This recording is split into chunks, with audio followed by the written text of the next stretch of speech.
السلام عليكم ورحمة الله وبركاته. النهاردة هنتعلم ازاي نقص كابتشو بطريقة سهلة جدا وبسيطة. انا عندي هنا بيجامة شتوي قصة الخلف والامام لونهم احمر، الاكمام لونها كحلي، وهقص الكابتشو بتاعي لون كحلي. هدخل درجتين في بعض في البيجامة او الترنج البيتي ده. هنشوف الاول ازاي بناخد المقاس المظبوط بتاع الكابتشو. برجع لحردة الرقبة الخلفية والامامية اللي انا قصاهم، هقيس المسافة بتاعة حردة الرقبة الخلفية، وهقيس المسافة بتاع حردة الرقبة الامامية من الجنب اليمين، والمسافة بتاعة حردة الرقبة الامامية من الجنب الشمال، وبجمعهم كلهم وبقسمهم على 2.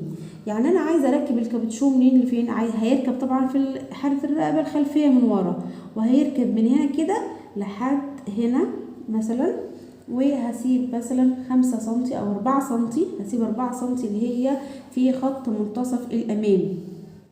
يعني لو قلنا ان ده خط منتصف الامام يبقى المفروض ان في 2 سنتي هنا و2 سنتي هنا، فانا بقيس دي ورا والجنب اليمين والجنب الشمال، وبعد كده بقسمهم على 2. انا هنا قست الحردة كده الخلفية والامامية كلهم على بعض طلعوا 50، قسمت على 2 طلع 25. كده دي الطريقة بتاعت حسبة الكابتشو. تعالوا بقى نشوف ازاي هنقصه على القماش. انا عندي قطعة القماش المتبقية من القصاقيس بتاعة البيجامة اهي، دي قطعة مستطيلة وانا طبقتها على 2. خلاص. هو بالمناسبة الكابتشو بيبقى زي رقم 2. يعني بصي كده، انت مثلا لما بتيجي تكتبي 1 2 ادي 1، تكتبي 2 كده، وبتعملي 3 كده، صح؟ الكابتشو انا عايزاكي تفتكريه بالرقم 2، ان هو فيه دوران كده، تمام؟ وهنا كده دي خط مستقيم، تمام؟ فده بس مجرد ان انا عايزاكي تفتكري ازاي يعني قصة الكابتشو سهلة جدا. يعني دي كده خط مستقيم اللي هي فتحة الوجه، وبعدين هنا كده كده هرجع الف كده بشكل دوران، لا بشكل دوران، والدوران ده مايل، تمام؟ يعني نعمل كده رسمة توضيحية. هنقول مثلا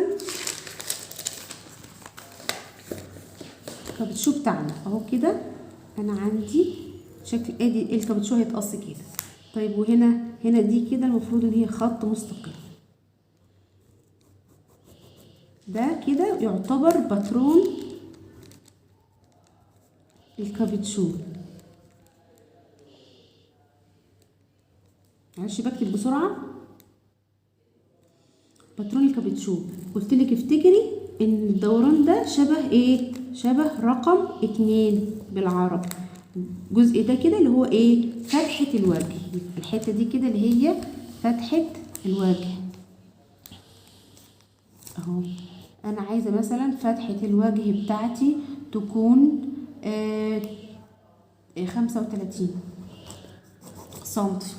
خلاص. والدوران ده هيبقى بناء على فتحة الوجه. طب المسافة دي اللي هي حردة الرقبة الخلفية والأمامية معا، هما الاتنين معا، بس بعد ما نشوفهم طلعت كام بنقسم الرقم على 2. يعني أنا عندي في المثال بتاعي 50 على 2 طلعت 25 سنتي، تمام؟ يبقى المفروض ان المسافة دي عندي تكون 25 سنتي. تعالوا بقى نعملها عملي. طيب القماشة عندي هنا موجودة، ينفع أقص في قماشة فيها ورد؟ لا، احنا اتفقنا من أساسيات التفصيل إن أنا أي قماشة فيها ورد لازم الأول أظبط الورد. أنا كده هدخل 2 سنتي عشان أظبط الورد. مش مظبوطة، هظبط القماشة الأول قبل ما أبدأ أهو.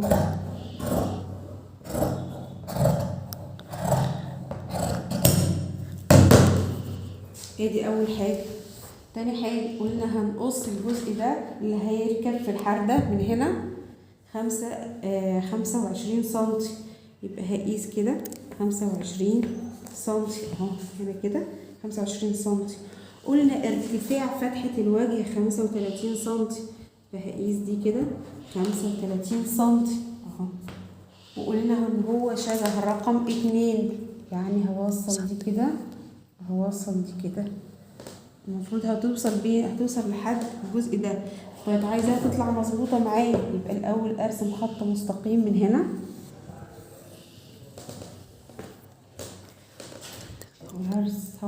هرسم خط مستقيم من هنا، ماشي. وهاجي عايز الحته دي كده تطلع بدوران شكله مستقيم، الدوران شكله مظبوط، فهرسم الدوران هنا كده.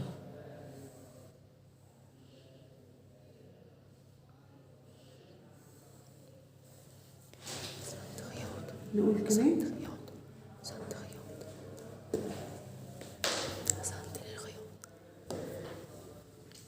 بعد كده هناخد 2 سم خيوطة.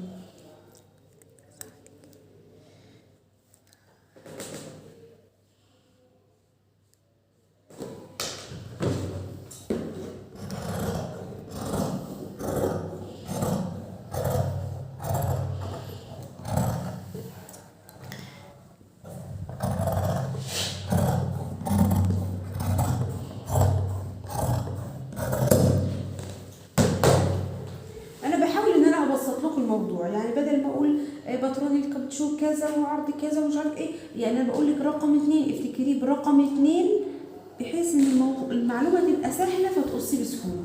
يبقى انا قصيت فتحه الوجه 35 وقصيت حاله الرقبه الخلفيه والاماميه معا طلعت 50، قسمتها على 2 يعني المسافه دي كده ايه 25، ورسمت دوران بسيط من هنا وبعدين 2 سم خيوطه كده. يبقى خلص الكابتشو بتاعنا بكل سهوله. اتمنى تكونوا استفدتوا.